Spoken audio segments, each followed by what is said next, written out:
Continuing coverage of Brave spring training here from Orlando. I'm Kevin McAlpin. He is Freddie Freeman. And Freddie, before we talk baseball, exciting times in the Freeman household. Congratulations, you and your wife expecting your first baby. Yes, we are. Thank you very much. It's due in September. We got a baby boy on the way, and Mama's was not feeling too good the first few weeks, but now she's starting to feel a little bit better. So it's a little bit better in the Freeman household right now. How tough is it being away, knowing that what everything's going on back home? It's definitely tough. You just want to take care of her as much as you possibly can. When I get home, that's all I try to do. Yeah. But obviously, this is my job, and I got to focus on this, and she knows that, and she understands. Well, so far so good. The wrist looks like it's feeling well here. First couple of weeks, I know you're taking it slow, but how's things feeling? Feels great. I took it slow coming into camp. It's taking every other day swinging, and then I hadn't seen any overhand pitching coming into spring training, but we got that out of the way early, and I only have about 12 plate appearances so far, but everything feels great. I got a nice medical thing going on in the training room every single day to get warmed up and ready to go. So far so good. So hope it continues. Game one, ground rule double. Does that sort of help ease the mind a little bit? Yeah, I was hoping I wouldn't hit a fan over here on the third base side. I didn't think luckily he threw a change up that first one, but it's nice to get the first one out of the way and know that the wrist was going to be able to handle something coming harder than 50 miles an hour coach pitch. So it's definitely a good sign. So everything's been going good so far. Are you more encouraged by that, or the fact that you were able to hit a home run against the lefty a couple days later? I think I was more encouraged that I was able to swing. I've been swinging every single day. I knew coming out here I'd get the timing here and there, but the thing of repeating the swing about 100, 200, 300 times a day, I think that was the big fear for me coming into spring training, and I definitely eased into it and completed that checkbook.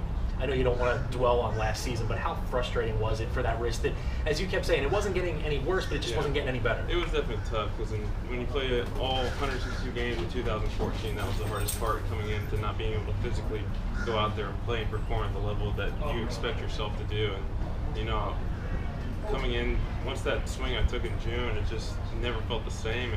And I tried to gut it out at the end of the last couple of months, but I couldn't even pick up the bat, couldn't even squeeze it. Just things weren't going right. But I think I did learn something from last year, and it was knowing the difference between pain and being able to play through that, or injury pain. And last year I was injured, and I just knew I wasn't going to be able to be the person I wanted to be playing every single day. And unfortunately, I had to take the last couple of weeks off, and that was definitely tough.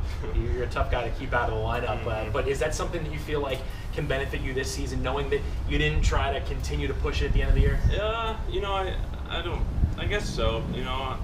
I could have definitely hurt myself a little bit more if I kept playing every single day at the end of the year. And going into that last week, I think if I kept pushing, I think it could have been something more serious than I definitely had. And Freddie and the medical staff made sure I didn't go out there and play every single day. But it's just I appreciate what they did for me, and I got healthy in the offseason, so hopefully I can repay them this year playing every single game. Encouraging signs from the offense here in the early portion of Grapefruit League play. We've seen Inciarte, Ibar, healthy Nick Markakis. What are your thoughts on what this offense can do this year? It's more balanced. The last couple of years we really haven't had a 1 and 2 hole hitter. A couple of years ago we had Jason hitting lead off. Just things where Nick was going in and out of the 1 hole last year, and it's definitely tough. But Angelton was going in the 2 hole and trying to mix and match. And I think with Inciarte and Ibar at the top of our lineup, definitely brings some balance. And Nick being completely healthy, it's definitely gonna help our lineup, and especially with Adonis Garcia, who we saw in about 200 plate appearances what he did last year, and then Hector is looking